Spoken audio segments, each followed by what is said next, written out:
Приказка за карта глупака и срещата му с карта магиосникът. Имало едно време в съвременен град, не много различен от нашия, млад мъж на име Макс.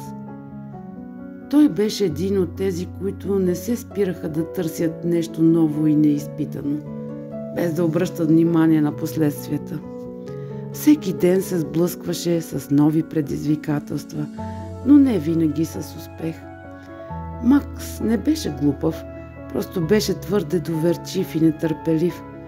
Искаше всичко да стане бързо, без да разбира, че понякога трябва да се изчака момента. Един ден, докато се разхождаше из парка, Макс срещна странен човек. Той носеше палто, шапка с широки перифери и голяма чанта, пълна с нещо, което изглеждаше като древни книги и мистериозни предмети. Човекът се усмихна широко и се представи като магиосникът. "Ти си на кръстопът, Макс, знаеш ли това?" попита магиосникът с мистериозен тон. Макс се засмя. "Не съм на кръстопът, просто се опитвам да намеря начин да стана успешен. Искам да постигна всичко веднага." Магиосникът се замисли, а след това с един замах извади от чантата си странен кристал.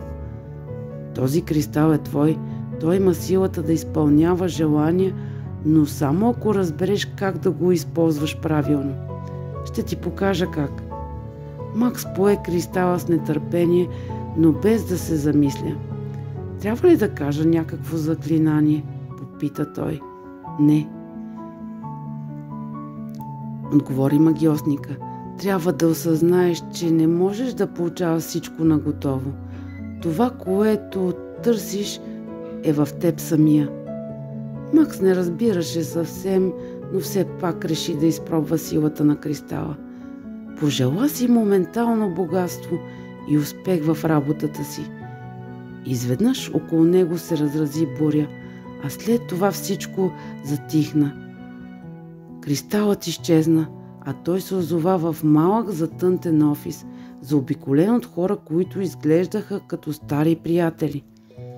Те го поздравиха с уважение, но Макс почувства, че не беше толкова щастлив, колкото си беше представил.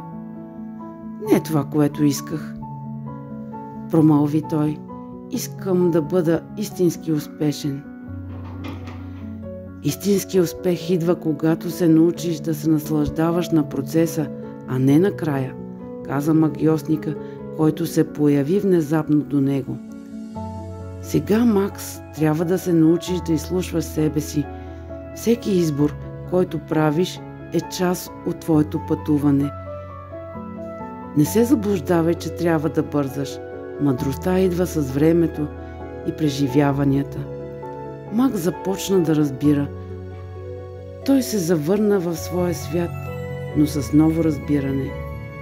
Всеки ден се научаваше да бъде по-прецизен, по-търпелив, по-съобразителен.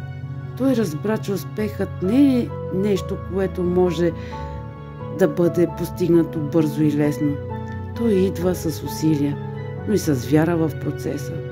С времето Макс стана един от най-добрите в своята сфера, но никога не забрави уроците, които научи от магиосника, и винаги носеше малък кристал в джоба си, като напомняне, че всичко е възможно, но трябва да се подхожда към него със сърце и търпение. Посланието на Макс към всички беше просто. Истинската магия не е в това да получаваш всичко бързо, а да изживееш всяка стъпка по пътя си, за да се научиш и да растеш.